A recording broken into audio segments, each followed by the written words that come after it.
오늘 본문 말씀은 사무엘상서 17장 55절로 18장 30절까지입니다. 좀 본문이 깁니다. 본문 말씀을 중심으로 칭찬받는 다윗이라는 제목으로 진리를 증거하겠습니다.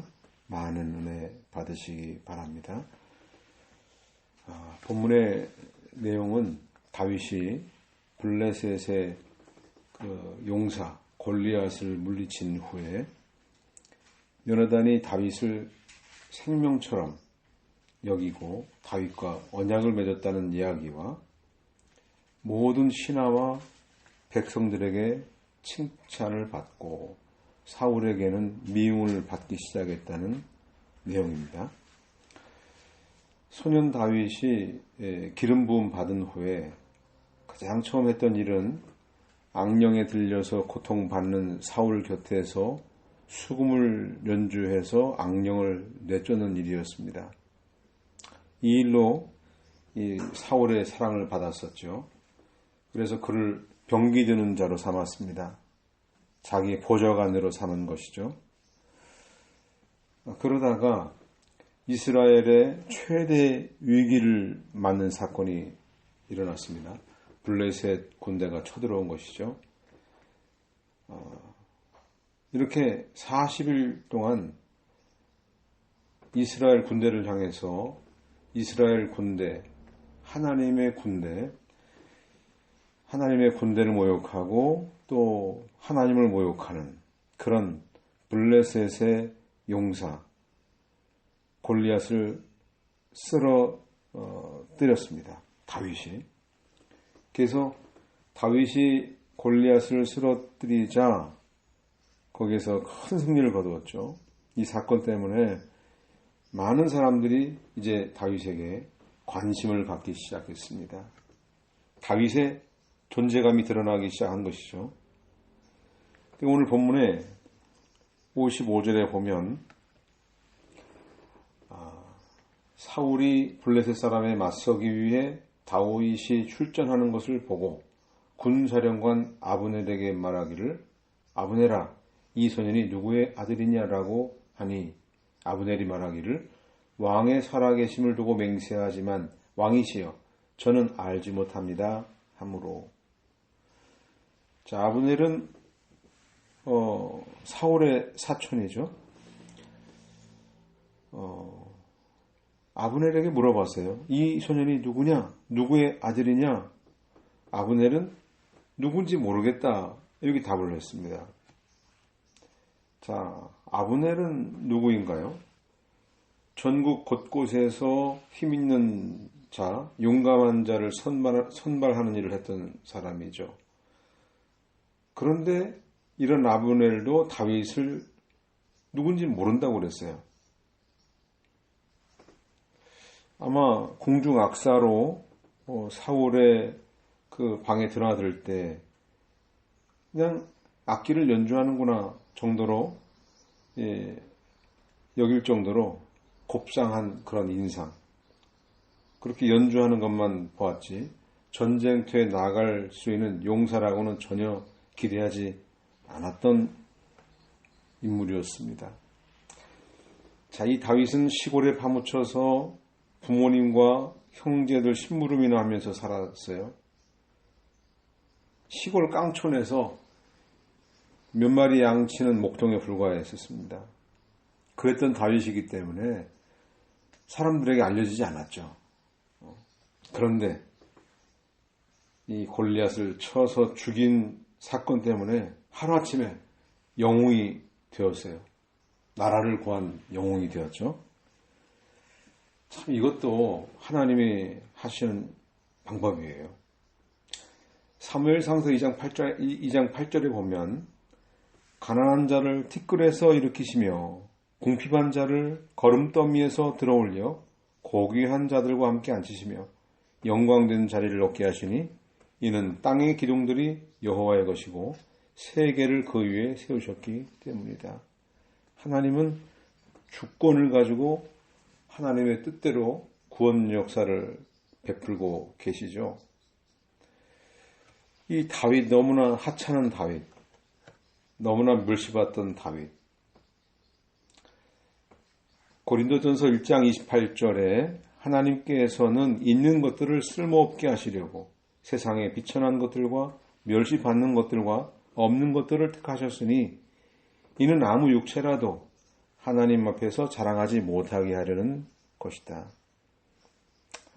다윗 비천한 신분이었죠. 멸시받았어요. 아무것도 가진 게 없어요. 그런데 놀랍게도 이 사울같이 잘생기고 참 존귀한 그런 계층에 있는 사람들, 힘센 사람들, 자기보다 조건이 좋은 사람들을 다 부끄럽게 만드는 일에 하나님이 사용하셨습니다. 이렇게 하신 것은 왜요? 하나님이 하신 것이기 때문에 하나님 앞에 자랑하지 못하게 하려고 하신 것이다. 사람들은요, 자기 이름, 또 자기 실력, 자기 경력, 이거를 자꾸 내세우려고 해요. 기회만 있으면 자기 자랑해요. 어떤 단체의 장을 이제 투표해서 뽑는다 할 때 나와서 하는 이야기 들어보면은 이 사람이 정말 하나님이 기뻐하는 사람인가? 이 사람은 사람에게 눈 반짝이고 얼굴 보이려고 하는 사람인가? 알 수가 있어요. 자기가 얼마나 훌륭한 사람인가를 설명을 합니다. 내가 이런 일을 했습니다. 난 이런 사람입니다. 그런데 정작 그 지혜를 주신 하나님을 이야기하지 않아요.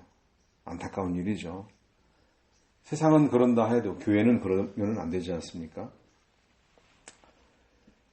시편 20편 7절 8절에 다윗이 이렇게 고백을 합니다. 이건 자기 실제 처음에서 나온 그런 묵상의 고백이죠. 어떤 이들은 병거를, 어떤 이들은 말을 의지하지만 우리는 여호와 우리 하나님의 이름을 자랑할 것이니 그들은 엎어지고 쓰러지나 우리는 일어나 바로 선다.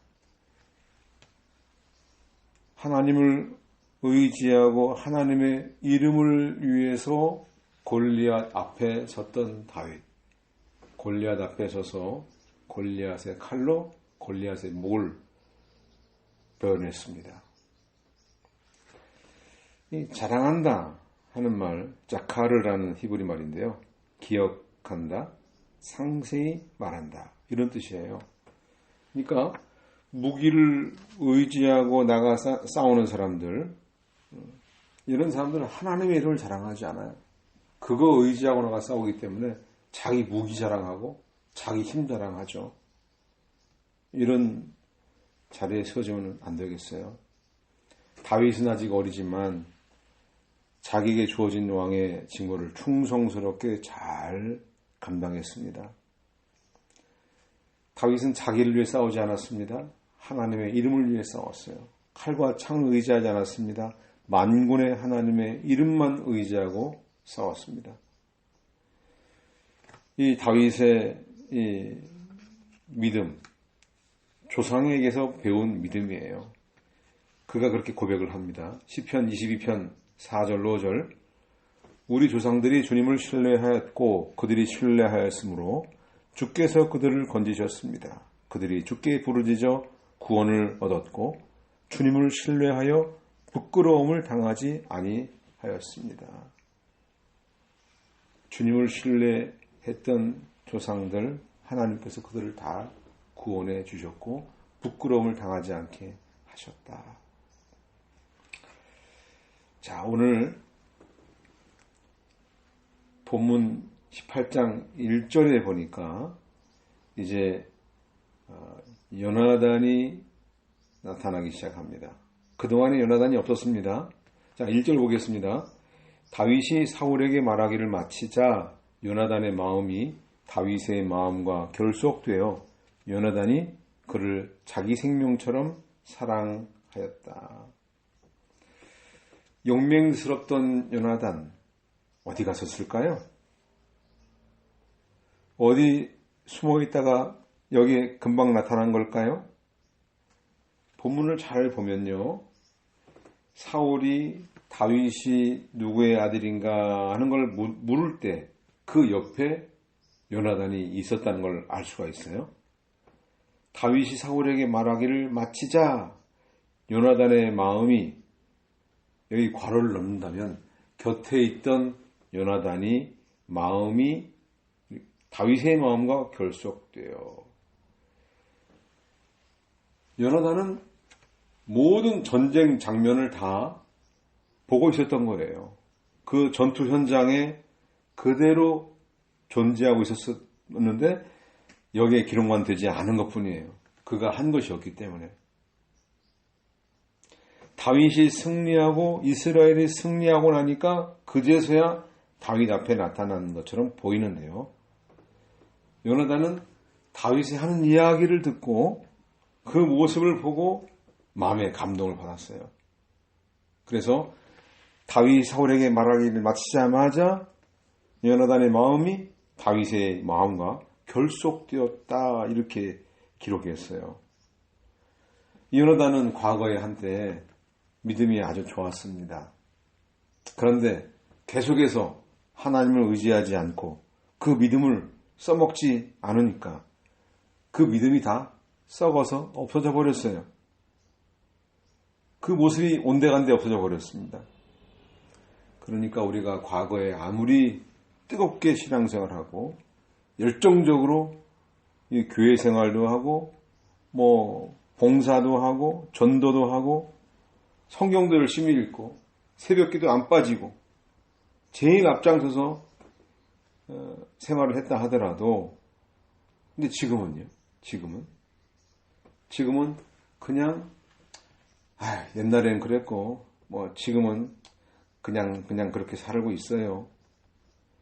반쯤 폐인이 된 상태인 것처럼 살아가는 모습. 그래도 이 정도면 괜찮은 거죠. 성령에 충만하지 않기 때문에 영의 눈은 맹인이라서 모든 것을 육의 눈으로 판단하고 살아요. 믿음이 없으니까. 그냥 교회 반대 안 하고 목사님 괴롭히는 거 안 하는 것만 해도 감사한 상황이에요. 너무나 안타까운 일이지만요. 하지만 신앙생활을 거의 중단하다시피 그냥 몸만 왔다 갔다 하면서 출석하시는 분들 너무나 안타깝지 않습니까? 신앙생활은요, 중단이 없어요. 신앙생활은 중립지대가 없어요. 항상 마귀 편이냐, 하나님 편이냐.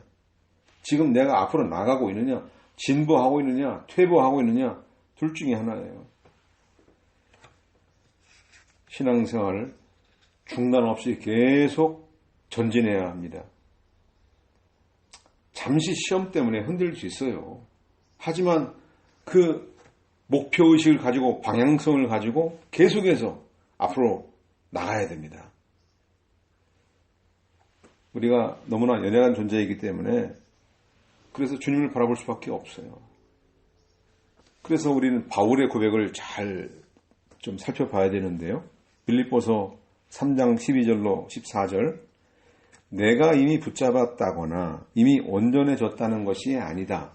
오직 내가 그리스도께 붙잡혔기 때문에 나 또한 그것을 잡으려고 쫓아간다. 형제들아, 나는 나 자신이 잡았다고 생각하지 않는다. 다만 한 가지, 곧 뒤에 있는 것은 잊어버리고 앞에 있는 것을 붙잡고자 하여 하나님께서 그리스도 예수님 안에서 위로부터 부르신 부르심의 상을 위하여 표대를 향하여 달려간다. 이제 깨달았어. 이 정도면 나도 어느 정도 믿음이 성장했으니까 뭐든지 할 수 있어. 이렇게 생각하지 않았다는 거예요. 그리스도께 붙잡힌 것 같은데 나는 너무나 부족하고 연약해.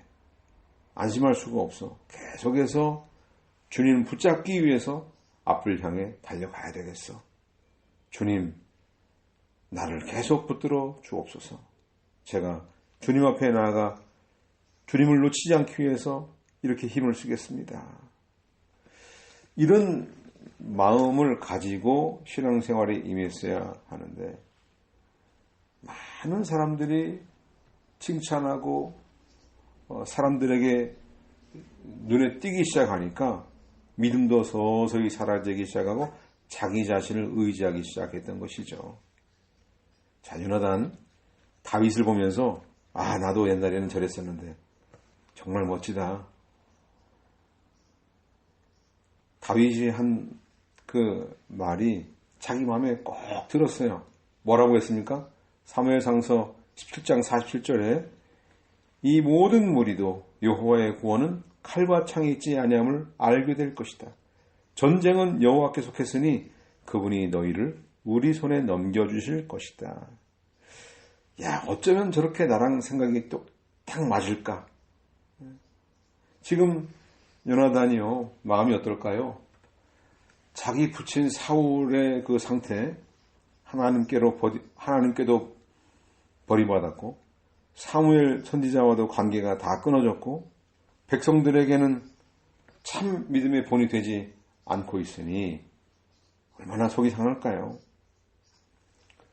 거기니까 자기 믿음도 다 떨어지고 흔들리는 상태에서 자기를 옆에서 붙들어주고 격려줄 사람이 아무도 없어요. 이럴 때 다윗같이 믿음 좋은 동료를 만난다는 거 얼마나 큰 복입니까? 자, 그래서 이 요나단이 영혼과 영혼이 굳게 결합되어서 하나로 묶여졌다 이렇게 표현을 하고 있는 거예요. 그 의미예요. 그러니까 요나단이 다윗이 괴로워하면은 요나단도 괴롭고, 다윗이 기쁘면은 요나단도 기쁘고, 다윗이 고통받으면은 요나단도 고통을 받는 이런 관계가 되었다는 얘기죠. 그만큼 친밀한 관계가 된 거예요. 자, 2절에 보니까 사울이 그날 다윗을 머물게 하여 자기 아비 집으로 돌아가지 못하게 하였으며, 다윗이 골리앗을 쳐서 이긴 날 다윗은 자기 아버지 집으로 가지 못했어요. 그냥 궁중에 머물게 되었어요. 그때부터. 사울의 악사로 일할 때는 집으로 출퇴근을 했죠. 왕래했다고 그랬어요. 근데 이제는 본격적으로 왕궁에 거하면서 왕궁의 생활에 적응을 하고 이제는 훈련받을 수 있는 좋은 기회를 가지게 된 것이죠. 이게 하나님의 역사예요. 이건 사람이 어떻게 꾸며서 해보려고 계획을 해도 어려운 일인데, 이런 자연스럽게 모세가 바로의 공주의 아들로 바로의 궁궐에 살게 된 것, 거기서 보호받게 된 것과 같은 이치죠. 자, 3절에 보니까요, 요나단이 그를 자기 생명처럼 사랑하여 다윗과 언약을 맺고, 요나단이 자기가 입은 겉옷을 벗어서 다윗에게 주었고 자기 군복과 칼과 활과 허리띠까지 주었다. 여기 요나단이 다윗과 언약을 맺었다 했는데, 이 언약은 카라트라고 했죠. 자른다라는 뜻이에요. 그러니까 당시에는 이렇게 언약을 맺을 때, 계약을 맺을 때에는 그 계약 맺는 쌍방이 짐승을 반으로 쪼개놓고 그 사이로 언약 당사자가 지나갑니다. 자, 이런 예식을 통해서 그 계약이 성립되는데, 만약에 계약을 위반하고 어느 쪽이든 상대방을 위반하고 계약을 이행하지 못하게 되면은 그 짐승처럼 쪼개질 것이라는 의미가 담겨 있는 거예요. 그래서 이 다윗과 요나단의 이 언약은 계속 유지가 되어서 다윗이 위험에 처했을 때 요나단이 도와주고, 또 다윗은 요나단이 죽었을 때 슬퍼하면서 애가를 지었어요. 그래서 죽음을 애도해 주었죠.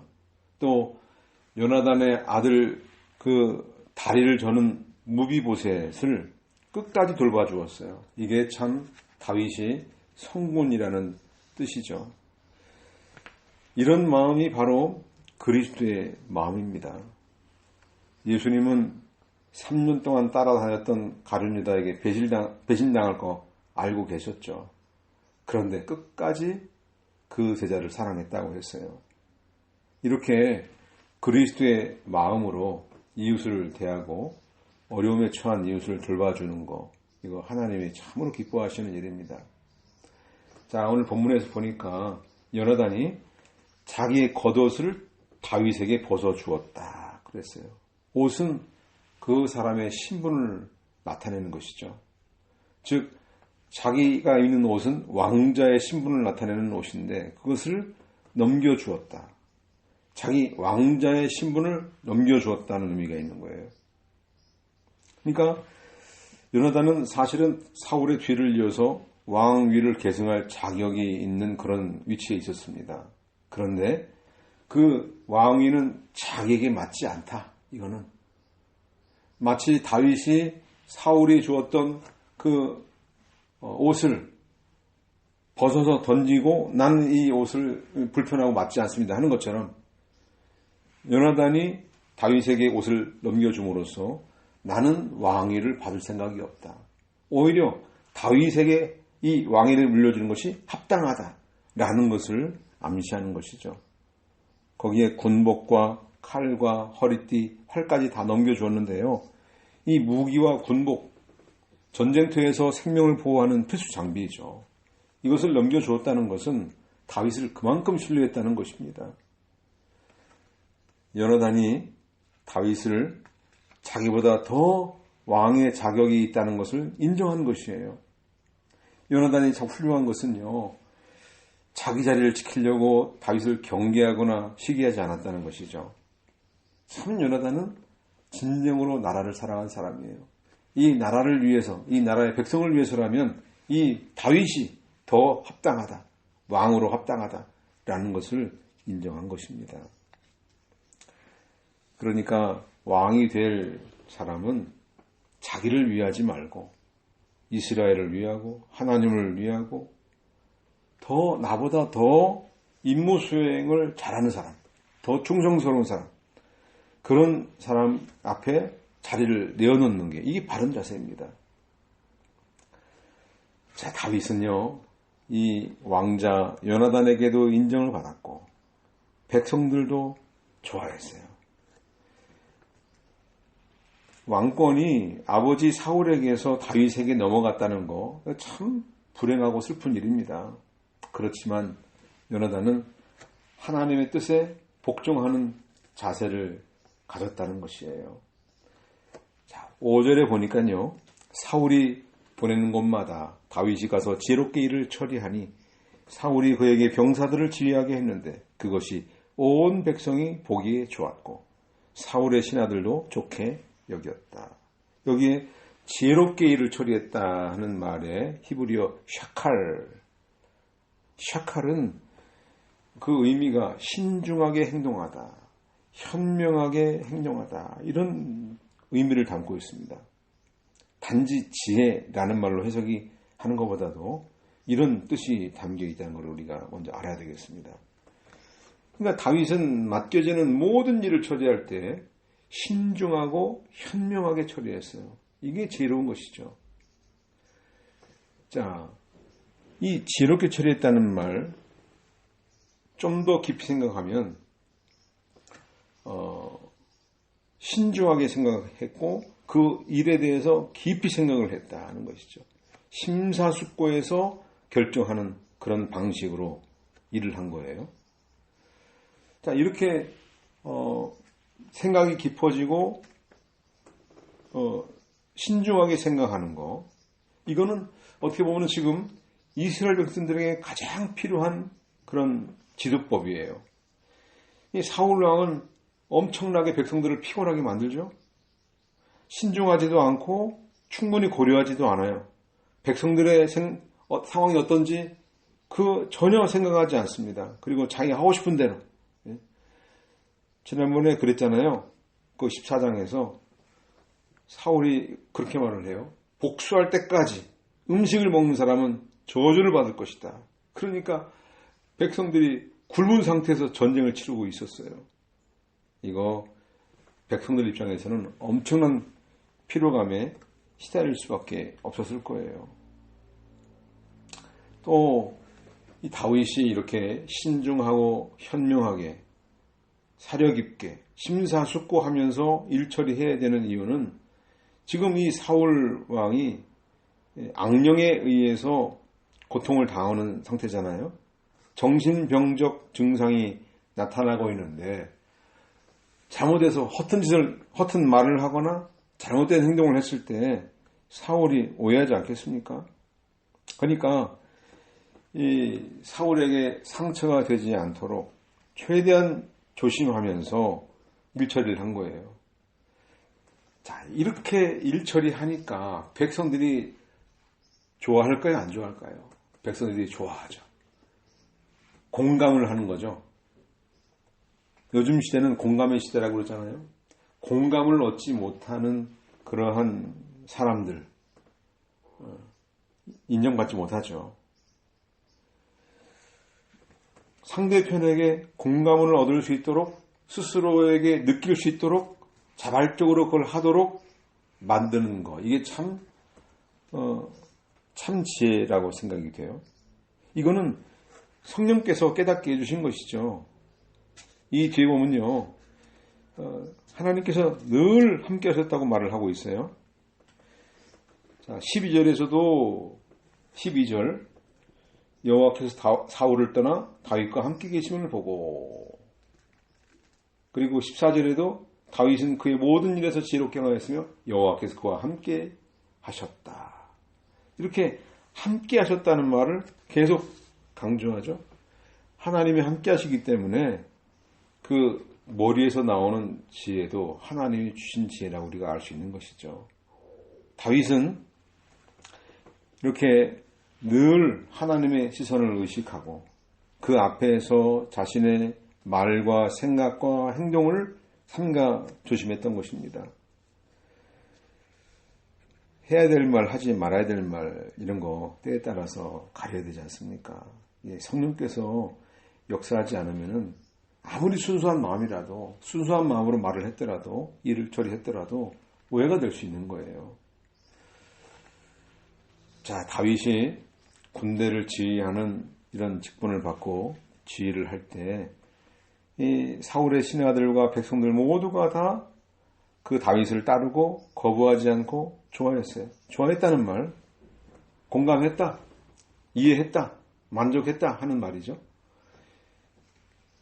성령의 감동이 되어서 자기 일처럼, 자기 가족처럼 돌봐주니까 얼마나 좋습니까? 이렇게 성령의 감동이 되어서 세워진 교회도 있었죠. 신약시대에 데살로니가 교회, 좋은 예인데요. 바울이 능력과 성령과 큰 확신으로 복음을 전해서 세워진 교회입니다. 데살로니가 전서 1장 6절 7절에 보면은 또 너희는 많은 환난 가운데서 성령의 기쁨으로 말씀을 받아 우리와 주님을 본받는 자들이 되었으니 그러므로 너희가 마케도니아와 아가야의 모든 믿는 자들에게 본이 되었다. 이렇게 데살로니가 교회는요, 그 데살로니가 지역에 그 믿음의 소문이 다 퍼지고 멀리 아가야까지, 마게도니아까지, 유럽 지역까지 소문이 퍼질 정도로 이렇게 아주 좋은 교회가 되었어요. 그러니까 기쁨이 있으니까 환난도 잘 감당했죠. 자, 성령께서 역사하시면 세상이 줄 수 없는 기쁨이 충만해져서 어떤 어려움도 극복할 수 있게 되는 것이죠. 자, 6절로 7절 보니까요. 다윗이 블레셋 사람을 죽이고 무리와 함께 돌아올 때 이스라엘의 모든 성읍에서 여자들이 작은 붓과 악기들에 맞추어 노래하고 춤추며 환호성을 지르면서 사울 왕을 맞이하기 위해 나왔는데, 여기서 아주 결정적인 사건이 일어나게 되는데요. 다윗이 블레셋과의 전투에서 승리하고 돌아올 때 마을에 있던 여성들이 손에 악기를 들고 나와서 두드리면서 개성가를 불렀습니다. 이렇게 개성가를 기뻐하면서 부르는 거 당연하죠. 블레셋에게 얼마나 많은 고통을 받아왔는지, 블레셋을 치고 이제는 어깨를 펴고 당당하게 두려워하지 않고 편안하게 살아갈 수 있으니 얼마나 기뻤겠습니까? 7절로 9절에 보니까 춤추는 여자들이 화답하며 말하기를 사울이 죽인 자는 천천히고 다윗은 만만이구나 하였으므로 사울이 그 말에 불쾌하여 매우 화를 내며 속으로 말하기를 다윗에게는 만만을 돌리고 내게는 천천을 돌리니 그가 얻을 것이 왕국 외에 더 무엇이 있겠는가 하고 그날 이후 사울이 다윗을 주목하기 시작하였다. 천천은 수천 명, 만만은 수만 명을 뜻하는데요. 수만 명을 죽였다는 거, 이거는 다윗이 아주 탁월한 능력을 가진 우두머리다 라는 것을, 그런 의미를 내포하는 거예요. 그러니 사울이 얼마나 불쾌했겠습니까? 자, 이 여성들의 노래 정말 참 인간적인 노래죠. 사람이면 누구나 다 노래하고 싶을 거예요. 나라가 거의 망할 지경에 있다가 다윗이라는 인물이 나타나가지고 이 나라를 새롭게 싹 바꾸니까 얼마나 좋겠습니까? 우리 8.15 광복절 때 그 기쁨이 넘치니까 길거리로 다 쏟아져 나오지 않겠습니까? 바로 그 심정이에요. 인간적으로 이 사울이 대접받지 못하는 거, 그렇게 대접해 줄 필요가 없다는 거 당연할 수 있습니다. 다윗이 세운 공을 보면은 사울과 비교가 안 되죠. 정말 나라를 위해 헌신하는 다윗이니까 당연히 칭찬하고 높여줄 만합니다. 하지만 현재 권력을 쥐고 있는 사람은 사울이에요. 그죠? 사울이 정말 난 사람이라면, 정말 괜찮은 사람이라면, 아, 다윗이 나보다 정말 훌륭해. 나도 인정해. 국민에게 인정받고 칭찬받는 거 당연한 일이야. 그래, 다윗 참 훌륭하다. 나도 축하해줘야겠다. 이렇게 생각하면 문제가 되지 않죠. 그런데 사울은 그를 유인이 못 됩니다. 안타깝게도. 마음으로는 다윗을 높여주고 싶어도 우리는 사울왕을 무시해서는 안 되는 것이죠. 이게 바로 딜레마인데요. 칭찬할 사람 칭찬해 주는데 무슨 불만이 있냐? 말할 수 있어요. 그런데 이거는 도리가 아닌 것이죠. 그러니까 사람을 우리가 앞에 놓고 칭찬할 때도 주의해야 되겠고요. 또 비난할 때도 주의해야 되는 것이죠. 마음으로는 높여주고 싶어요. 하지만 겉으로 사울왕을 무시해서도 안 되는 것이죠. 결국 이렇게 여성들이 칭찬의 노래, 다윗을 위한 개성가의 노래 때문에 결국 이 사울이 마음이 아주 상해버렸어요. 상해서 이제는 다윗을 그 칭찬 때문에 다윗이 아주 곤경에 빠지는 일이 벌어지게 됩니다. 그러니까 우리가 생각할 거는 칭찬은 우쭐하게 만들죠. 아, 나 괜찮은 사람이지. 그래, 맞아. 나를 알아주는구나 하고 스스로 교만해져요. 그게 칭찬이죠. 그런데 우리가 칭찬받을 때 누가복음 6장 26절 28절을 봐야 돼요. 이게 하나님의 예수님께서 말씀하신 신앙 원리예요. 모든 사람들이 너를 칭찬할 때 너에게 화가 있다. 그들의 조상들이 거짓 선지자들에게 이와 같이 행하였다. 그러나 내 말을 듣고 있는 너에게 말한다. 너희 원수들을 사랑하고 너희를 미워하는 자들에게 잘해 주어라. 너희를 저주하는 자들을 축복하고 너희를 모욕하는 자들을 위하여 기도하여라. 이게 아주 중요한 신앙 원리입니다. 그러니까 여기서 말하는 이것은 사울을 높여주라는 말이에요. 다윗은 대접받을 자격이 있지만은 다윗을 높이는 것보다 사울을 높여줘라 하는 뜻이죠. 이게 쉬운 일이 아니죠. 사울이 지금 나라를 말아먹고 있는데 어떻게 그를 칭찬합니까? 어떻게 그를 찬양을 해요? 그래서 우리가 성령의 능력을 의지할 수밖에 없어요. 하나님 앞에 나아가서 간절히 구하는 자에게 좋은 것을 주지 않겠느냐. 성령을 주시지 않겠느냐 그랬잖아요. 모든 사람이 칭찬하는 거 좋은 거 아니죠. 왜냐하면 원래 우리가 진리를 따라가게 되면 칭찬 받을 수도 있어요. 하지만 칭찬보다 미움을 받죠. 원수들이 생겨나기 시작해요. 박해를 받습니다. 이게 진리를 따라가는 사람의 특징입니다. 하나님 중심으로 나가지 않고 인본주의로 나가니까 사람들이 칭찬하는 거예요. 우리는 예수님께서 말씀하신 신앙 원리 이거 깊이 생각을 해야 됩니다. 세상에서는요, 자기보다 서열이 낮은 사람이 더 인정받고 더 높은 직분 받게 되면 납득하지 않습니다. 화를 냅니다. 분을 품습니다. 다니엘도 그런 모함을 받았었어요. 다니엘 6장 3절에 보니까 다니엘에게는 탁월한 영이 있어서 다른 총리들이나 총독들보다 뛰어남으로 왕이 그를 세워 온 왕국을 다스리게 할 계획이었다. 이에 총리들과 총독들이 나라 일을 처리함에 있어서 다니엘을 고소할 구실을 찾고자 하였으나 어떤 구실이나 잘못을 찾아낼 수 없었으니 이는 그가 신실하여 조금도 태만하지 않고 아무 잘못도 없었기 때문이다. 이렇게 흠잡히지 않으려고, 빌미를 주지 않으려고 일 처리를 성실하게 하고 충성스럽게 하고 완전하게 하고 순전한 마음으로 했는데도 불구하고 그들은 끝까지 추적을 해서 그를 끄집어내려고 해요. 이게 세상 사람들의 특징이죠. 마귀의 종들의 특징이에요. 이걸 우리는 알아야 되겠다는 얘기죠. 자, 우리는 이럴 때 그 우리를 비난하고 비방하고 또 우리를 비애를 찾아내려고 애를 쓰는 사람들을 어떻게 비방하겠습니까? 그러면 안 되죠. 빌미를 줄 필요는 없어요. 그들에게 드러나지 않도록 성실하게 최선을 다해서 해야 되겠죠. 하지만 드러날 경우에 어쩔 수 없는 거예요. 비난받게 돼 있어요.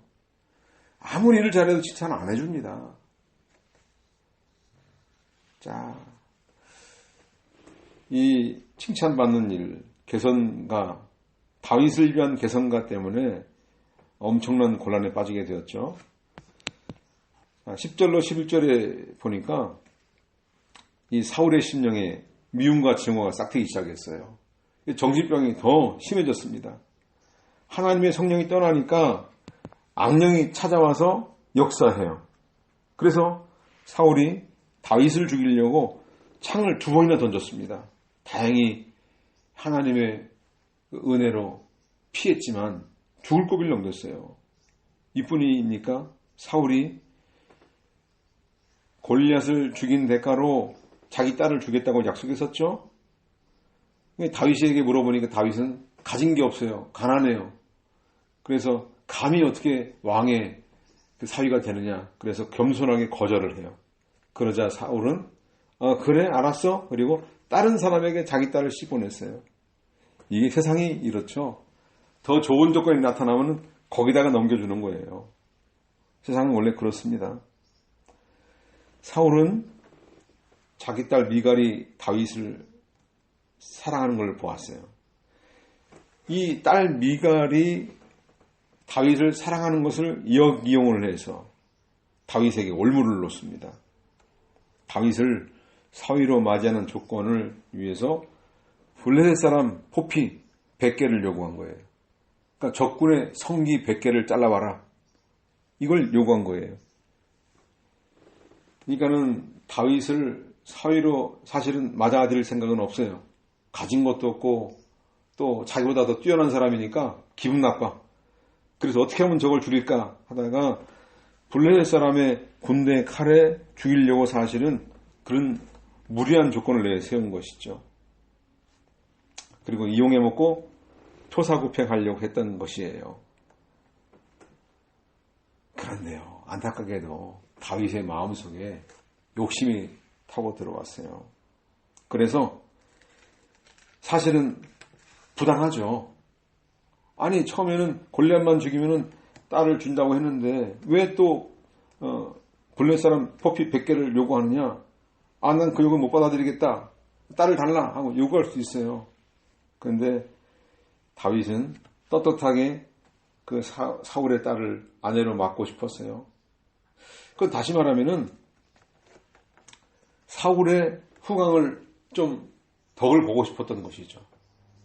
사울이 왕권을 쥐고 있을 때 사울에게 뭔가 덕을 쌓고 사울을 잘 이용하면 더 유리한 어떤 유익이 있지 않을까? 이런 욕심이 들어온 거예요. 이거 하나님 기뻐하시겠습니까? 사울 왕은 폐위가 되었고 왕의 자리에 앉아있지만 그런 폐위된 왕에게 덕을 보려는 거, 이거 바른 일이 아니죠.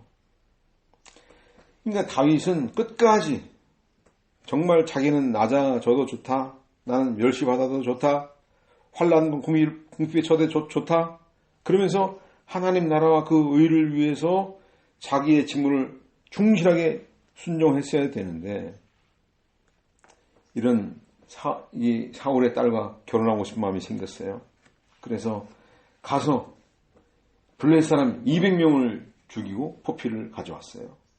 그리고 사울에게 갖다 바치고 사울의 딸과 결혼하게 돼요. 이 다윗의 초기 결혼 생활에 대해서 잘 기록되어 있지 않지만 이 다윗의 결혼 생활은 그렇게 행복하지 않았던 것 같아요. 참 불행했던 것 같습니다. 이 첫 번 결혼했던 이 미갈로부터 사실은 존경받지 못했죠. 하나님은 이렇게 다윗의 실수에도 불구하고 다윗을 복되게 해주셨어요. 이거는 하나님께서 다윗을 세우셨기 때문이에요. 다윗과 약속한 거 이거 이행하기 위해서예요. 그러니까 우리가 일이 잘 될 때 이거 내가 잘나서 이렇게 된 거구나 이렇게 생각하면 안 되는 거죠. 이거 하나님께서 우리를 긍휼을 베풀어 주시는 것이죠. 자, 우리가 오늘 이 본문 말씀에서 생각할 거 한번 말씀드리는데요. 이 요나단이 다윗과 언약을 맺고 자기 생명처럼 여겼다. 굉장히 둘이 서로 사랑하는 관계였다 그랬어요. 이 본문은 무슨 다윗과 요나단이 동성애를 한 사람이라 이런 걸 증거하기 위한 본문이 아니에요. 여기서 말하는 이 둘의 이 사랑의 그 언약, 이 언약이 영원할 것인가? 사람끼리 맺은 언약은 결코 영원하지 않습니다. 과연 그 한 사람을 위해서 내 목숨을 내놓을 수 있을까? 가능할 수 있어요.